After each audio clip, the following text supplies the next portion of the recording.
Hi guys, and welcome back to episode 4 of Life After Sexual Abuse and Assault. This week I'm actually going to be talking about a few things that have been on my mind recently, and these are big themes I feel like with anyone who has gone through what we have gone through. But it also actually pertains to a lot of others in the world that just may not have been abused or assaulted, but they just feel these emotions that I'm going to discuss today. Um, and I just wanted you guys to know that I thought whenever I first started making these videos that I had figured every single thing out about myself and that I was there and I had overcome everything, every possibility that pertained to my abuse. But these past couple months since making the videos, it's actually opened up so many new doors that I didn't even realize like were there, things that I didn't even think affected me that are actually my core, core sense of pain, I guess. And so that's why I've kind of been absent, is because I've been working through this myself and I wasn't in a place to talk to other people, I guess, at that point. And I want you to realize that that's okay. Like, if there's a time, like, not everyone, if you are triggered really bad by these videos, then please don't watch them. Wait until there's a time where you feel more ready or more open to learning about them. Remember the title of the video and what it pertains to, and when you feel like you're at that point in your process, your recovery process, then come back and watch. Okay, I don't want you to feel like just because it's out now that means you have to be ready for it now. Everyone's on their own timeline and schedule, so figure out what is working for you and do that. I never want to rush you into that or make you feel so much hurt that it's not actually helpful but more hurtful. With that, I also want to talk about the perception of strength versus weakness. So I feel like throughout my life, I've been kind of trained to think that mental toughness means that you can't talk about something. So we talk about, like, when we think about things, we're like, wow, like this happened to that person and you couldn't even tell, like, you don't even, like, they never talk about it. They never say anything about it. They never act like there's something wrong. And we're like, they're so strong. Okay, well, I definitely agree with that. I agree that anyone who endures something that they shouldn't have to endure, the loss of someone, abuse, anything, any hardship that there is, like, I can't even think, getting sick, things like that, like, yes, they are so strong. But I don't think that that's the only way that you can be strong. I think that it actually takes a lot of strength for someone to openly talk about things that are wrong with them. And there's definitely a difference between making people feel like they have to feel sorry for you and like constantly talking about it versus talking about it in appropriate settings and settings that are going to help you heal by expressing what's wrong with you. And so I think that that's really important to realize, is that you are strong for acknowledging what's happening to you and talking about it, so you don't have to feel like that's a weakness. Like being open and vulnerable is not making you weak. It's actually making you strong as well. So I agree that there's a quote, it's like life is 10% about what happens to you and 90% about how you react to it. So I definitely agree that you can't just be someone who is constantly feeling sorry for yourself, but you can acknowledge the pain that you're feeling. Like, there's a difference. And so I wanted to make that point first off. The second thing that I've been thinking about is I do this thing called EMDR therapy with my counselor, and essentially what it is it's you hold these two things in your hand, so you're squeezing them the entire time, and you're looking at a screen, and the screen's bouncing back and forth between one another, and you talk about what you feel, what you're feeling in the moment. So like, I am not enough, I am powerless, I am lonely, things like that. Okay, like whatever your core emotion is at that time, you bring that up, you draw that emotion up, and then through this therapy where it's like physically, your body's physically moving, it somehow reprocesses those emotions. So like, you talk through every couple minutes like what you're thinking about and realization it brings you to in the next moment. And I think that's something that you guys would also benefit from, because your body is storing this trauma. And there's also this book called The Body Keeps the Score that I've been reading. And it's actually very interesting because your body cannot differentiate between when the actual abuse or assault occurred and when you're triggered. So through testing, they've found that the same parts in your brain lights up from when you're actually abused to when you're triggered. So your body has no clue. It's feeling the same exact pain just when you're triggered based on the abuse. Like, it can't differentiate the two. So that's crazy. So we have to really try to heal our bodies as well, not just our minds. And so this therapy has been super helpful. So I feel like it's something that you guys might want to consider as well. But during this therapy, I've been doing, trying to reprocess some of those examples that I gave. But the main one that I thought that I was struggling with for the longest time was not feeling enough and feeling like I was powerless because I had no choice in what happened to me. And I've been trying to work on how to forgive someone who's never apologized and just all these different emotions. But I've really learned that what you give power to will hold power over you until you finally decide to no longer give it the power. Okay. So I was feeling powerless because I was continuing to give my abuser the power. But I feel like after these past couple of months, I've finally taken the power back. Like, I'm not letting him hold so many emotions over me. Like, I've tried to work through these emotions and I've let them out of my body. Like, my body doesn't have to store them anymore. So now I feel like I'm finally taking that power back, and like I feel in control of my body and my emotions.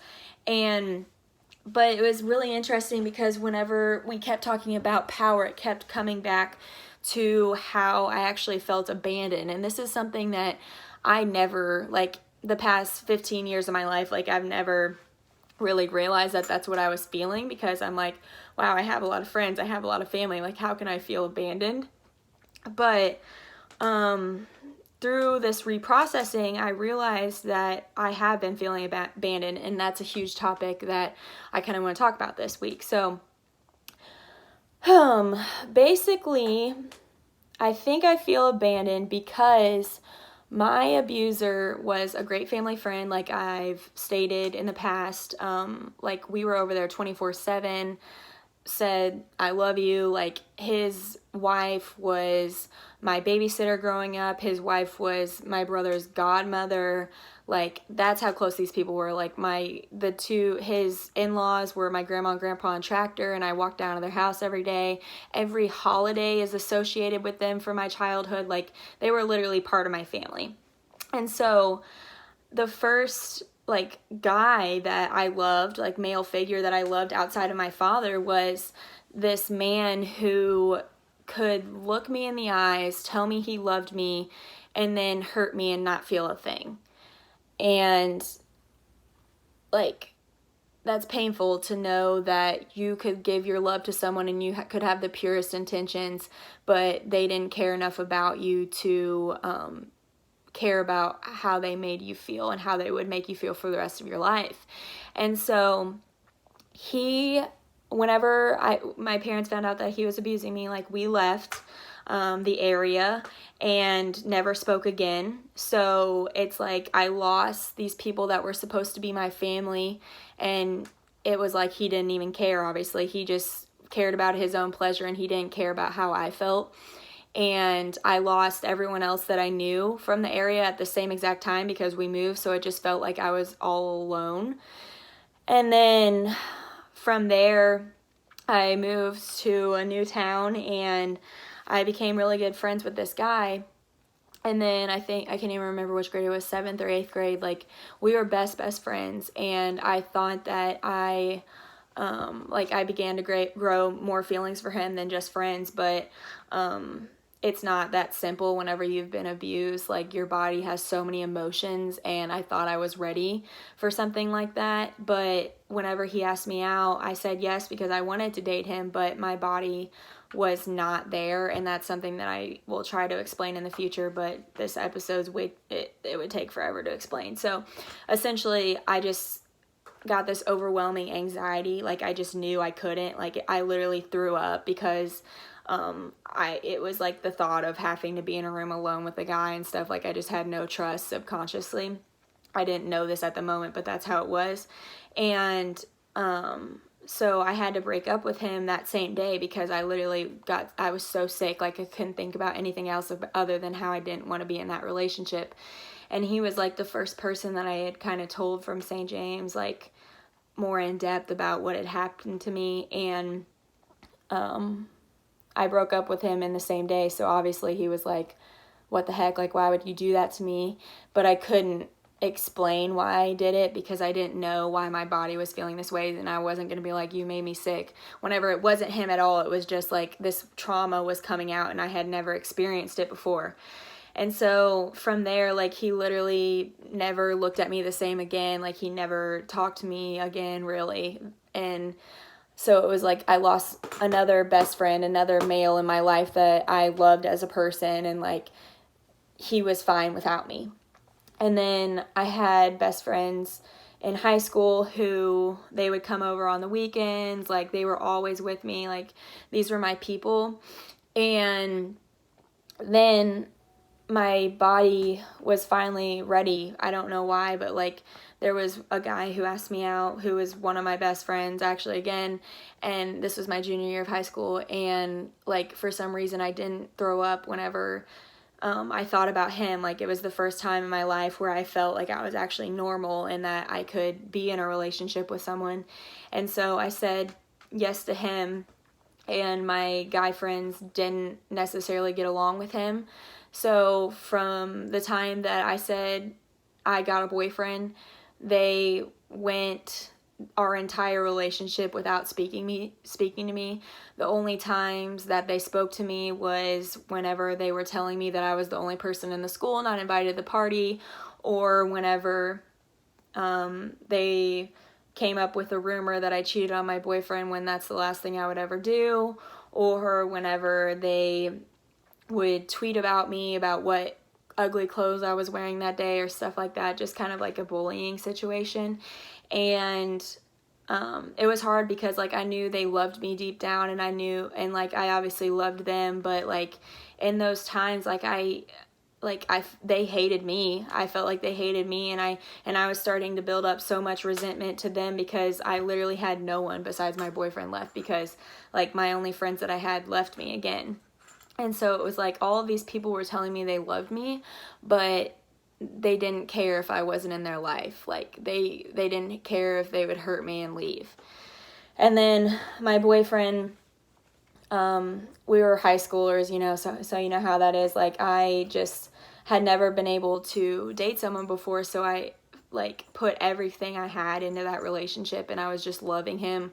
And like, I felt like I literally put so much into the relationship, but he just wasn't ready for anything like that at that time. So he told me he loved me, but then whenever we broke up, he left, and he went months without speaking to me, like, just out of the blue, just stopped talking to me. And so I didn't try to reach out to him, like, but it was just one of those things where he told me he loved me. He was supposed to be my best friend, and he left. And then in college, like, I'm not even going to discuss that because it's too recent and stuff, but it's just kind of been a reoccurring thing. And I love these people. Like, I truly do. Like, most of them are still prevalent in my life, and because we've since made up, and they want the best for me. They're actually my biggest supporters in these videos and my everyday life. But it's just during those times they made me feel like they told me they loved me, but they hurt me and they left. And so I felt super abandoned. But what I've realized, like, I've grown so close to Jesus in these past few months, like, and I think that it's no surprise that it was the exact timing of when I've started to break down all the walls that I had built up for so long. And whenever I've started to feel so much love in my heart, whenever for the longest time I just felt so much pain and emptiness that I wasn't willing to share with anyone. And like, I've just realized that I was feeling sorry for myself because I thought I was loving people so much and giving every single thing that I had, and they were never loving me in return. But I realized that I was giving my love in all the wrong places. So all of these people that I'm talking about, they were the main people in my life because I put them there. Like, I wasn't feeding my energy into God. I wasn't feeding my energy into female relationships because my entire life has been built around trying to seek the approval of men, because a man rejected me whenever I was little. A man hurt me when I was little. So I put my worth in all of these male friendships, all of these male relationships. Like, that's what I've always done. And time again, I've been shown that, like, I'm not enough, I guess, in those situations. But that's because I was never enough for myself. And I was trying to pour out of an empty cup. And I was only loving, I mean, not only loving, but like, my intentions weren't always in the right place. Like, I was loving these people because I was scared of them to leave, scared that they would leave. And I thought that if I gave them all of this, then they would never be able to leave. But that's just not the case. And like, I never took into consideration what could have been happening in their lives. And I just assumed so many things, and like, just to make myself feel worse about myself. And like, we shouldn't do that. Like, and I've realized that since I've been putting Jesus first, and like, since I've been like receiving love from him and giving my love to him, like, I feel so much happier, and I feel just like my heart is full again. And I kind of want to read a poem to you guys that I wrote whenever I was feeling powerless and whenever I was feeling all these emotions. And then I kind of want to talk about like what I feel now that I have God in my life, and now that, like, more prevalent in my life, and now that I have his love. So the poem, one day I was just feeling so much and I needed a way to express myself. And honestly, I came up with this like in 20 minutes because it just poured out of my heart. And I hope that it hits home with you, and that it might make you feel better about the power you have and what you can do in the future. So I entitled it Her Choice. You sinned against her body and made her bear the shame. Your eyes had evil in them, and hers just held pain. Your actions told her she wasn't enough, and she believed you. You made her grow up early and made her feel different too. You taught her everyone who claims to love you will hurt you and leave. You left her with anxiety that makes her feel like she can't breathe. You caused her to live her life in fear because you showed her no one can be trusted ever. You brought her a lifetime of pain, all for your pleasure. You took away her self-worth, her power, her voice. Oh, but once she found it back, she never stopped using it, and that was her choice. So that kind of just alludes to the fact that I felt like I didn't have any power in what happened to me, and I was bearing all this shame and all this sin that wasn't mine to own. And then I was also like living in all of these like dark places. But like, I'm telling you, I have an entirely new perspective now that I have been fueling my body and my mind with God's love. And I think it's really important. Like, what I learned this past week, I was sitting in service on Tuesday night, and I was like praying, because the past week I just felt kind of distant, like I was letting my emotions get the best of me. And I was like, God, like, I really need you in this moment. Like, I need you to speak to me through this service, through these worship songs. Like, I'm here, but I'm not present in this moment. And the next song that came on was called Defender by Rita Springer. And it says, when I thought I lost me, you knew where I left me. You reintroduced me to your love. You picked up all my pieces, put me back together. You are the defender of your heart. Alleluia, you have saved me. So much better this way. Alleluia, great defender, so much better your way. All I did was praise. All I need to do is worship. Lord, I will just bow down. I'm just going to stay still. Like, for so long, I was trying to fix my abuse and fix my emotions and all of the pain it was making me feel by myself on my own. And since I've started to see God, and since He's been walking with me, and I've been allowing Him to walk with me through this journey, like, I can't, like, it makes me emotional to even think about, because He loves me so much, and I start to see myself through His eyes. Like, I know I am good enough, like, and I know now that I'm not the victim in a lot of things in my life. Like, I was putting my love and energy in the wrong places. So those friendships and all of those things that made me feel like I wasn't enough, like, some of that partly is on me. And I need to value who I am, and I need to love intentionally in all of the, like, relationships I have in my life, like friends, family, romantically, like, all of those things. Like, I need to put God in those. And I don't know, I felt so much better about it, and I want you guys to know that it's important to acknowledge what you're feeling, and then construct, like, in a productive way, push through that so you can see what God has waiting for you on the other side. And what God had waiting for me on the other side was just this sense of peace and this sense of love. He's shown me so much grace, and He's loved me, and He's just fueled my heart with everything that it was lacking before. And I really want you guys to reach out to me if you have any questions. Like, if you're in the Columbia area, I would love for you to come to one of the services, because I'm telling you, like, my women's small group, like, any of it, like, I'm telling you right now, you will not regret it. It's a walk that will be the greatest decision of your life. And I also just want you guys to know that you are strong, and even if you do feel abandoned, like, you should realize that you are worthy of love, and that you need to make sure that you're giving love intentionally to the right places, and that you need to take back the power from your abuser and allow yourself to make the choices that you want to make, and allow those choices to be made out of love rather than out of resentment. So I hope you guys have a great rest of your week, and I will talk to you soon.